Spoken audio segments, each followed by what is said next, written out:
रात का समय था। मानो चिड़ा और रानो चिड़िया बैठे बातें कर रहे थे। मानो जी, आज से मैं बिल्कुल फजूल खर्ची नहीं करूंगी, जितना हो सके पैसे बचाऊंगी। रानो, तुम पहले भी कौन सी फजूल खर्ची करती हो। मैं तो भागे वाला हूँ जो मुझे तुम जैसी पत्नी मिली है। मानो जी, आगे जाकर हमारे बच्चे भी होंगे। मैं पैसे बचा कर रखूंगी जो मुश्किल समय में हमारे काम आएंगे। एक तरफ रानो चिड़िया थी जो अपने भविष्य के लिए इतना सोचती थी। दूसरी तरफ गौरी कवि थी जो फजूल खर्ची करने से बाज ही नहीं आती थी। आज सुबह मुझे लूसी मिली थी। इतनी सुंदर शॉल खरीद कर ले जा रही थी। मुझे पैसे दो, मैं भी सुबह मार्केट जाऊंगी। गौरी, आखिर कितना कुछ खरीदना है तुमने? तुम्हारी अलमारी में इतना कुछ पड़ा है, मुझे लगता है अभी तुमने उनमें से आधे कपड़े पहने भी नहीं होंगे। कालू, सब लड़की पक्षियों को शॉपिंग करने का शौक होता है। हाँ, लेकिन वो अपने पति की जेब के अनुसार खर्च करती हैं, तुम्हारी तरह फजूल खर्ची नहीं करती। कालू, या तो तुम मुझे पैसे दो या मुझसे बात मत करना। गौरी ऐसे कहकर घोंसले में आंखें बंद करके लेट जाती है। सुबह हो जाती है। मानो जी, उठ जाए, क्या आपने आज काम पर नहीं जाना? मानो उठकर बैठ जाता है। रानो, मुझे 2 मिनट भी ज्यादा नहीं सोने देती तुम। मानो जी, मैं नहीं चाहती कि आप आलसी हो जाएं कालू भाई की तरह। मानो और रानो चिड़िया हंसने लगते हैं। गौरी, मुझे भोजन बना दो, क्या मैं भूखे पेट जाऊं काम पर? कालू, क्यों मेरी नींद खराब कर रहे हो? रसोई में कुछ पड़ा होगा, जाओ खा लो। गौरी, क्या कभी तुम्हारे हाथ का भोजन नसीब होगा क्या नहीं? अब अपनी चोंच बंद करो और जाओ यहाँ से। कालू बेचारा भूखे पेट ही काम पर निकल जाता है। रास्ते में कालू कौवे को मानो चिड़ा मिल जाता है। कैसे हो कालू भाई? मुंह क्यों उतरा हुआ है आपका? यार मानो, जब सुबह सुबह भूखे पेट ही पत्नी घर से निकाल दे तो ऐसे पति का आखिर क्या हाल होगा? ये तो कालू भाई बहुत बुरा हुआ है आपके साथ। ऐसा करें, ये मेरा भोजन आप खा लें। मुझे ये रानो ने दिया था, लेकिन मैं कुछ और खा लूंगा। नहीं यार मानो, तुम खाओ, तुमने जाकर इतना काम भी करना है। आप खा ले कालू भाई। अच्छा, मैं चलता हूँ। मानो ऐसा कहकर अपना लंच बॉक्स कालू कौवे को देकर चला जाता है। हाय रे, सुबह से पेट में दर्द हो रही है। कालू क्यों नहीं आया अभी तक?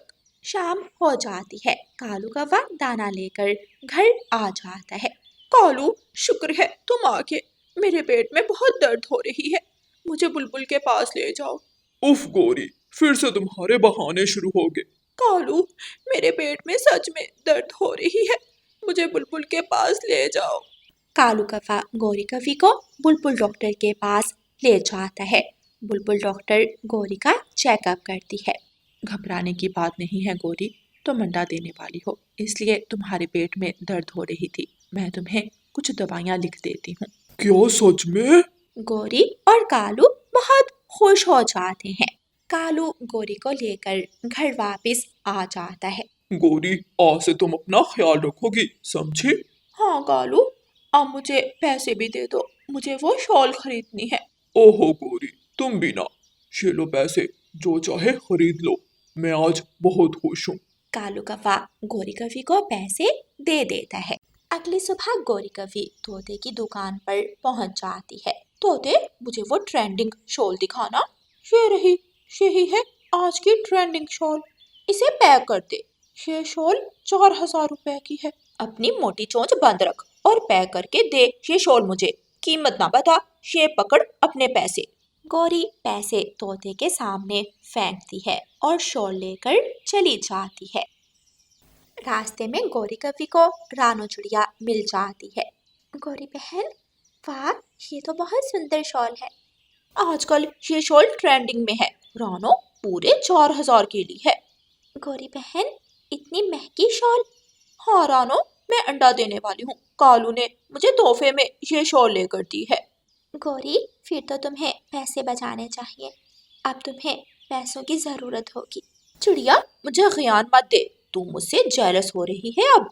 गौरी कवि वहां से चली जाती है। रात हो जाती है। कालू कौवा घर आता है। गौरी अपने मोबाइल फोन में मसरूफ थी। क्या देख रही हो गौरी? मैं नई ड्रेस देख रही हूँ। अब से मेरा जो दिल करेगा मैं वही लूंगी। कालू कौवा गोरी को कुछ नहीं कहता क्योंकि वो ये जानता था कि गोरी को कुछ भी कहना बेकार है। इसलिए वो घोंसले में लेट जाता है और सो जाता है। अगली सुबह मानो चिड़ा काम पर चला जाता है। रानू चिड़िया के दरवाजे पर दस्तक होती है। रानू चिड़िया दरवाजा खोलती है। मैम, ये ले, ये आपका ऑर्डर। लेकिन भाई साहब, मैंने तो कोई ऑर्डर किया ही नहीं था। बहन जी, क्या ये एड्रेस आपका नहीं है? ये एड्रेस, ये तो गोरी कफ़ी का है। भाई साहब, आप यहाँ से सामने चले जाएं। उसी पेड़ पर है घर उस कफ़ी का। वो डिलीवरी पक्षी बॉय वहाँ से चला जाता है। गोरी बिना फजूल खर्चियों से बाज नहीं आती। ऐसे ही वक्त गुजरता गया। एक दिन गोरी कफ़ी के पेट में बहुत दर्द हो रही थी। कालू का तो पता नहीं कब आएगा। हाय, मेरा पेट बहुत दर्द हो रही है, क्या करूं? गोरी कवि रोते हुए रानू चिड़िया के घर जाती है।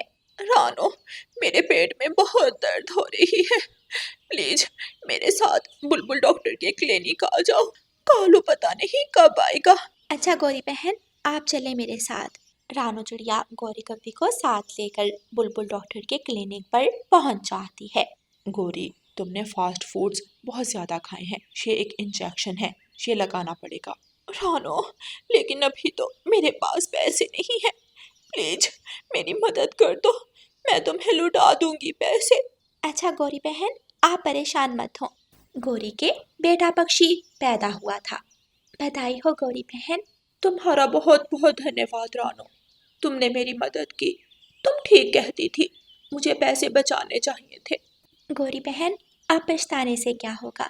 खैर, अब आप आगे से ज़रा ख्याल रखना। फिर गोरी अपने बेटे पक्षी को लेकर घर चली जाती है। प्यारे दोस्तों, इस कहानी को लाइक, अपने दोस्तों के साथ शेयर और चैनल को सब्सक्राइब करना बिल्कुल मत भूलना। आपका धन्यवाद। पहाड़ों वाले जंगल में ठंडी का मौसम आ चुका था और इस बार तो ठंडी पिछली बार से भी ज्यादा पड़ी थी। आसमान से सफेद सफेद बर्फ के गोले जमीन पर गिर रहे थे। हर तरफ बर्फ की चादर बिछ चुकी थी और सारा भोजन बर्फ के नीचे दब चुका था। इसलिए अब पक्षियों के लिए भोजन ढूंढना बहुत मुश्किल हो गया था। जंगल में भोजन की कमी के कारण सभी पक्षी बहुत परेशान थे। रानू चिड़िया को बड़ी मुश्किल से एक सूखा दाना मिलता है। रानू चिड़िया वो दाना अपनी चोंच में लेकर अपने घर की तरफ आ रही थी कि अपने घर की खिड़की में बैठी बूढ़ी फाख्ता रानू चिड़िया को आवाज लगाती है। बेटी चिड़िया, इधर आना, मेरी बात सुनो। रानू चिड़िया बूढ़ी फाख्ता के पास जाती है। बेटी, मुझे बहुत भूख लगी है, क्या तुम मुझे अपना ये दाना दे सकती हो? ठंड के कारण मेरे लिए भोजन ढूंढना बहुत कठिन है। फाख्ता भी, ये ले, ये दाना आप खा ले। आपको इस दाने की मुझसे ज़्यादा ज़रूरत है। रानू चिड़िया जल्दी से अपना दाना बूढ़ी फाख्ता को दे देती है। बूढ़ी फाख्ता दाना खा लेती है। बेटी, मुझे पता है जंगल में दाना मिलना अब बहुत मुश्किल है। बेटी, मेरे पास एक पुराना नक्शा है जिस पर ये बताया हुआ है कि हमें भोजन कहाँ से मिल सकता है। मैं तो बूढ़ी हूँ, नहीं उड़ सकती, लेकिन मुझे यकीन है आप जैसी ईमानदार और अच्छी चिड़िया वो भोजन ढूंढ निकालेगी। माँ जी, क्या सच में आपके पास वो नक्शा है? तो फिर आप जल्दी से मुझे वो दे दें। इस तरह हमारे जंगल के पक्षियों की परेशानी कम हो जाएगी। बूढ़ी फाख्ता उड़ती है, अपने घर जाती है, अपनी अलमारी खोलती है और उसमें से एक पुराना सा नक्शा निकाल कर ले आती है। बूढ़ी फाख्ता वो नक्शा रानू चिड़िया को दे देती है। ये लो चिड़िया बेटी, मुझे उम्मीद है आप ये काम कर सकती हो। रानू चिड़िया खुशी खुशी वो नक्शा पकड़ती है और वहाँ से जाती है। रास्ते में गोरी कफ़ी बैठी हुई थी। रानू चिड़िया, कहाँ जा रही हो? रानू चिड़िया गोरी कफ़ी के पास जाती है और उसे सारी बात बताती है। मैं भी तुम्हारे साथ जाऊंगी रानू चिड़िया, तुम अकेली नहीं हो, हम दोनों साथ जाएंगे तो भोजन ढूंढना आसान हो जाएगा। हाँ गोरी बहन, एक से भले दो, हम दोनों मिलकर हर परेशानी का मुकाबला करेंगी और अपने जंगल के पक्षियों के लिए भोजन लाएंगी। फिर रानो चिड़िया और गौरी कवि नक्शा लेकर भोजन की खोज पर निकल पड़ती हैं। थोड़ी दूर जाकर वो दोनों एक जगह रुकती हैं। रानो चिड़िया, अब नक्शा खोल कर देखो, हमें किस तरफ जाना है। रानो चिड़िया अपने पंख से नक्शा निकालती है और उसे खोलती है। गौरी बहन, ये नक्शा हमें पश्चिम की तरफ जाने का बता रहा है। ये देखो, यहाँ पर एक लाल रंग का निशान है। तुम्हें क्या लगता है रानो, इस लाल निशान का क्या मतलब हो सकता है? लाल निशान मतलब खतरे की जगह हो सकता है गौरी बहन, यहाँ खतरा हो। हाँ, जब हम दोनों यहाँ पहुँचेंगी तो हमें होशियारी से काम लेना होगा। फिर रानो चिड़िया और गौरी कवि फिर से उड़ती हैं। उड़ते उड़ते उन दोनों को रात हो जाती है। वो दोनों एक जगह रुकती हैं और एक घने पेड़ के नीचे जाकर बैठ जाती हैं। ये तो वही लाल निशान वाली जगह है। रानो चिड़िया, यहाँ पर खतरा होगा। गौरी, क्या तुम्हें भी किसी के आने की आवाज सुनाई दे रही है? हाँ रानो, कोई है, कोई हमारी तरफ आ रहा है। चलो चलो, हमें जल्दी से छुपना होगा। वो दोनों जल्दी से उड़ती हैं और झाड़ियों के पीछे जाकर छुप जाती हैं। दो उल्लू उस तरफ आते हैं। छोटे, अगर कोई भी पक्षी रास्ता भूलकर इस तरफ आया तो हम चील मालकिन के पास ले जाएंगे। ये बात सुनकर दोनों चिड़िया और गौरी कवि अपनी सांस रोक लेती हैं। अगर कोई भी पक्षी इस जंगल से बचकर आगे निकल गया तो वो भोजन के खजाने तक पहुंच जाएगा। छोटे, हम यहाँ से किसी को भी आगे जाने नहीं देंगे। छोटा उल्लू और बड़ा उल्लू सारी रात हवा में उड़ते रहते हैं और गौरी कवि और रानो चिड़िया चुपचाप सारी रात उन झाड़ियों में गुजारती हैं। सुबह हो जाती है। दोनों उल्लू वापिस चले जाते हैं। गौरी कवि और रानो चिड़िया जल्दी से झाड़ियों से निकलती हैं और तेज तेज उड़ते उड़ते उस खतरनाक जंगल से बाहर निकल जाती हैं। वो दोनों थक जाती हैं और झरने के पास रुकती हैं। रानो चिड़िया फिर से नक्शा खोलती है। ये देखो रानो, ये हरे रंग का निशान। हरे रंग का निशान मतलब दाना। गौरी बहन, हम दाने के करीब आ गए हैं। अब जो थोड़ा सफर रह गया है वो हमें जल्दी पूरा करना होगा। जंगल में सब हमारा इंतजार कर रहे होंगे। ऐसे बोलते हुए रानो चिड़िया नक्शा बंद करती है।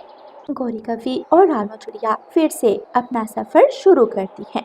छोटा मिठू भूख के कारण रो रहा था। मम्मा, बहुत भूख लग रही है, मुझे दाना दे, मैं और भूखा नहीं रह सकता। मेरे बेटे, बस थोड़ी देर और। आपकी रानो आंटी और गौरी आंटी जंगल के पक्षियों के लिए भोजन लेने गई है। जल्दी जी जाएं, खिड़की से देखें वो दोनों वापस आ रही हैं या नहीं। अच्छा, मैं देखता हूँ। मुझे पूरा विश्वास है हमारी रानो चिड़िया हमारे लिए भोजन ढूंढ निकालेगी। जंगल के बाकी पक्षी मैना, बुलबुल और कबूतर भी रानो चिड़िया और गौरी कवि के आने का इंतजार कर रहे थे। उधर रानो चिड़िया और गौरी कवि तेजी के साथ उड़ती हैं और आखिर उस जगह पर पहुंच जाती हैं जहां पर ढेर सारा भोजन था। एक तरफ बहुत बड़ा मकई का खेत और दूसरी तरफ गेहूं का खेत था। गौरी कवि और रानो चिड़िया बहुत खुश थीं। मिल गया, हमें भोजन मिल गया। हाँ, हमें हमारी मेहनत का सिला मिला और हमने भोजन ढूंढ निकाला। अब हमारे जंगल में कोई परेशानी नहीं रहेगी, सब जी भर कर खाएंगे। इस भोजन से ठंडी का मौसम आसानी से निकल जाएगा। रानो चिड़िया और गौरी कवि सूखी घास लेकर बड़े बड़े थैले बनाती हैं और उनमें मकई के भुट्टे और गेहूं के दाने भरती हैं और एहतियात से उन थैलों को अपने जंगल वापस लाकर सबको भोजन बांटती हैं। जंगल के सभी पक्षी रानो चिड़िया और गौरी कवि की बहादुरी की तारीफ करते हैं और खुशी खुशी अपना ठंडी का मौसम गुजारते हैं। प्यारे दोस्तों, इस कहानी को लाइक, अपने दोस्तों के साथ शेयर और चैनल को सब्सक्राइब करना बिल्कुल मत भूलना। आपका धन्यवाद।